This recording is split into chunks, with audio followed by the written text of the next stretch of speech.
peer-to-peer sharing economy style system. Now it's all on the dark web and wrapped up again in organised crime. Yeah, if you want to make something thrive on the black market, just make it illegal. Auto drive now enabled. All right. Auto drive now disabled. All in. What have you got? Read 'em and weep. 5 aces. You Auto wouldn't drive let now people cheat enabled. at cards, so why let them cheat at life? People who are here illegally are cheating the system, and we don't think that's fair. Let's make Britain a fair place to live again. See it, say it, and we'll take care of the rest. SIRS. We're here to listen to you.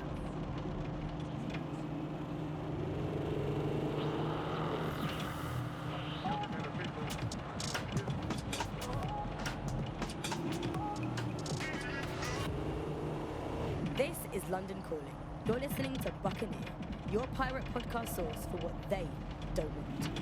I'm Tash, and this time we're giving a special shout out from us to the boys and girls at the Signal and Intelligence Response Service, better known as SIRS.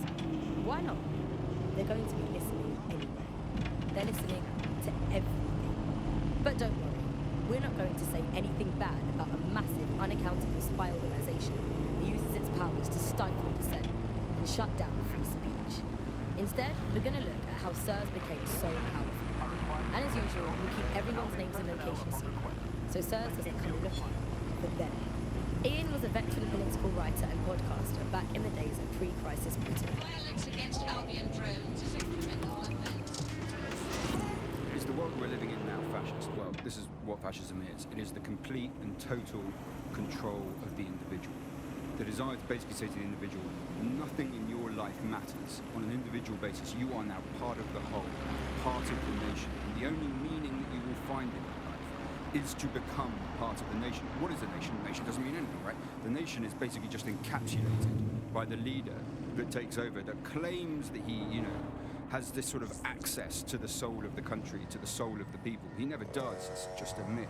But that's what they go for. On that basis, they take the right to control every aspect of your life, from who you talk to where you eat, to where you go to hang out with your friends. And what we're seeing now is a contemporary iteration of this process where you get corporations and the state operating in tandem, basically molded into one another. But that isn't that rare. I mean, you saw exactly the same thing in Nazi Germany. You look at the concentration camps that operated in Nazi Germany, there were private companies in those camps making use of that slave labor. Fascism often works with corporations, and it's doing the same now. That's the way in which they track what you do. That's the way in which they track who you talk to. They operate as each other's proxies. Charles is an expert in the dark arts of surveillance who worked to set up democratic media in post-communist states. How did it go so wrong in Britain? We're looking at all the wrong things when we look at Auto Britain's drive. crisis. There's a lot of concentration on data and how that's been used and manipulated. And what we haven't looked at is power structures and the profit that lies